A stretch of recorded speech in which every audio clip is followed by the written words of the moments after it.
नमस्कार, स्वागत आहे तुमचे आमच्या चॅनलमध्ये। आवाज महामुंबईचा, शोध बातमीचा, कौल मनाचा। चला तर मग आमचे चॅनल शेअर करा, लाईक करा आणि सबस्क्राइब करा। धन्यवाद। म्हसळा एसटी स्थानकासह बाजारपेठ बहरली।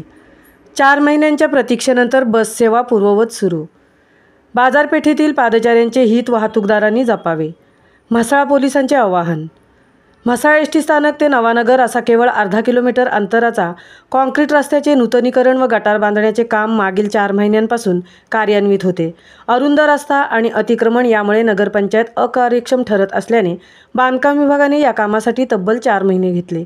सकलफ हद्दीत तात्पुरत्या स्वरूपात स्थलांतर करण्यात आलेल्या एसटी थांब्याच्या जागा मालकाने एसटी प्रशासनाला अंतिम नोटीस दिल्याने एसटी प्रशासनानेच वाहतूक वळवल्याचे सांगण्यात आले। एसटी प्रशासन, सार्वजनिक बांधकाम विभाग, पोलीस आणि महसूल विभागाने तब्बल 4 महिने म्हसळ्यातील प्रवासी व्यापारी यांना वेठीस धरल्याने म्हसळाकरांवर आर्थिक संकट आले होते। तालुक्यातील प्रत्येक प्रवाशाला केवळ म्हसळा शहरात शासकीय कामाला आणि खरेदीला येण्यासाठी आणि बाहेर जाण्यासाठी प्रत्येक फेरीला किमान ₹50 अतिरिक्त द्यावे लागत। प्रवासी वाहतूक पूर्ववत झाल्यामुळे प्रवासी आणि व्यापारी फुटपाथवरील विक्रेते सुखावले आहेत। वाहतूक पूर्ववत सुरू झाल्याने तालुक्याचे ग्रामीण भागात आणि लांब पल्ल्याच्या मुंबई, पुणे, लातूर, बीड, ठाणे, नालासोपारा, कल्याण, सातारा, कोल्हापूर या भागात प्रवासी वाहतुकीच्या किमान 120 बस फेऱ्या सुरू झाल्याने म्हसळा स्टँडवर किमान रोज 2 ते 2,500 प्रवाशांची चढउतार होते, असे कंट्रोलर उदय मोरे यांनी सांगितले।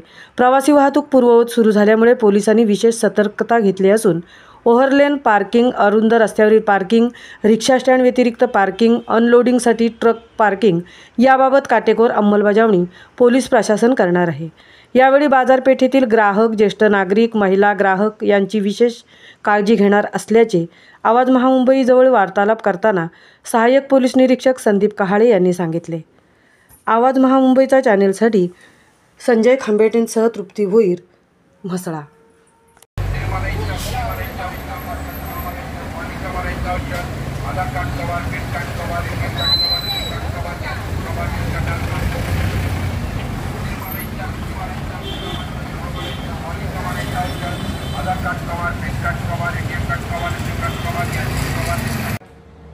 म्हसळ्यातील सर्व नागरिकांना म्हसळा पोलिसांच्या वतीने जाहीर आव्हान आहे की म्हसळा येथील बाजारपेठेतील अरुंद रस्ते ही परिस्थिती तुम्ही सर्व सुज्ञ नागरिकांना माहितीच आहे। सध्या आता एसटी बसेस ह्या मार्केटमधून मानगावच्या दिशेने चालू झालेल्या आहेत।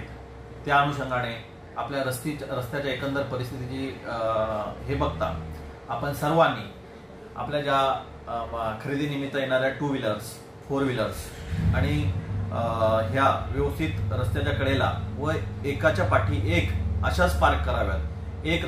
एक दुचाकी लागली आहे, लगेच तिच्या शेजारी दुसरी दुचाकी अशी कोणीही लावता कामा नये, जेणेकरून सर्व येणाऱ्या बाजारपेठेतील खरेदीनिमित्त येणाऱ्या नागरिकांना त्याचा सुरळीतपणा आणि सहजपणा त्याची जाणीव होईल। आपल्या इथे रिक्षा स्टँड आहे, हे रिक्षा स्टँड धारकांना सुद्धा आमचं आव्हान आहे की त्यांनी रिक्षा ह्या आपल्या स्टँडवरच लावाव्यात। कुठेही अस्ताव्यस्त आणि कोणत्याही ठिकाणी प्रवाशांचे घेऊन जाऊ नये आणि जर तसं कोणी आढळेल, जो कोणी नियमाचा भंग करेल, त्यावर यापुढे कठोर आणि जी काही कायदेशीर कारवाई ती म्हसळा पोलिसांच्या वतीने करण्यात येईल। पुन्हा हे आपलं रहदारी नियंत्रण करण्यासाठी आणि म्हसळ्यातील सर्व नागरिकांचं जनजीवन जे खरेदीनिमित्त आलेले आहेत त्यांचं सुरळीत होण्यासाठी सर्व नागरिकांना विनंती आहे की त्यांनी पोलिसांना सहकार्य करावं, ही विनंती।